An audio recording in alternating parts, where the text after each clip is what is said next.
Amerikanın NOAA modelinin yenilənmiş məlumatların təhlillərinə əsasən noyabr ayının artıq 19-dan başlayaraq Qafqaz regionunda atmosfer təzyiqində gün-gündən artım gözlənilir.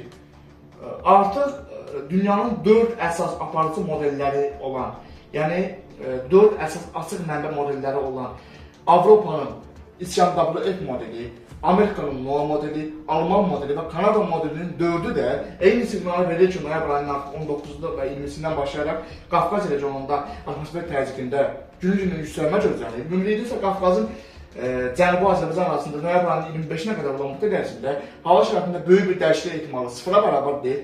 Noyabr ayının sonlarına doğru isə artıq 27-ci və 28-cində isə Amerikanın NOAA modelinin təhlillərinə əsasən Qafqazın şimalından lokal xarakterli, lakin intensiv bir ekstra tropik siklon sisteminin qarğılarının Qafqazın şimalından noyabr ayının 26 və 27-sində keçməsi ehtimalı var. Bu da Qafqazın şimalında hava şəraitinin NOAA modelinin yenilənmiş məlumatlarına əsasən qısa müddətli dəyişilməsi gözlənilir.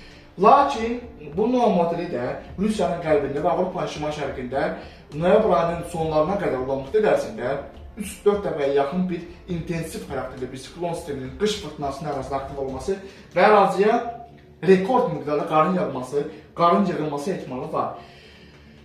Amerikanın NOAA modelinin yenilənmiş məlumatlarının təhlillərinə əsasən noyabr ayının 29 valsunda növbəti lokal ekstratropik siklon sisteminin bir qolunun Qafqazın şimalından keçməsi nəticəsində artıq Qafqazın şimalında noyabr ayının 26-sında sonra 2 dəfəyə yaxın hava şəraitində kəskin dəyişiklik ehtimalı olsa da Qafqazın cənubunda isə böyük bir ekstremal soyunma ehtimalı noyabr ayının sonunda və dekabr ayının 1-ci həftəsində zəif ehtimal olaraq qalır. Amerikanın NOAA modeli də yenə də dekabr ayının 3-ü və 4-ündə Qafqazın cənubunda atmosfer təzyiqində yenidən artım siqnalını verir. Lakin Türkiyənin şimal, qərb və mərkəzi rayonlarında, Qaradəniz ərazisində, Avropanın şərqində və Rusiyanın qərbində isə noyabr ayının xüsusən də artıq sonlarında bu intensiv xarakterli qış fırtınalarının Türkiyənin şimal-qərbinə doğru yaxınlaşması və noyabr ayının sonlarında artıq 27-28-sindən başlayaraq Türkiyənin şimal-qərb rayonlarında hava şəraitinin kəskin soyuması ehtimalı var. Yəni Türkiyə ərazisində hava şəraitinin kəskin dəyişilməsi ehtimalı 45-50% yaxındır noyabr ayının sonlarında, lakin Qafqaz regionunda isə noyabr ayının sonu və dekabr ayının 1-ci həftəsində havada böyük bir dəyişiklik ehtimalı 20-25% yaxındır. Yəni daha çox Türkiyə ərazisində hava şəraitinin qeyri-sabit keçməsi gözlənir.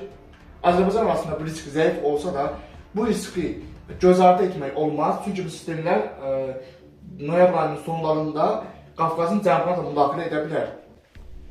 Bugünlük bu qədər. Növbəti günlərdə atmosfer proseslərində gözlənilən ən son dəyişikliklər haqqında kanalda yenilənmiş məlumatların təhlilləri yayımlanacaq.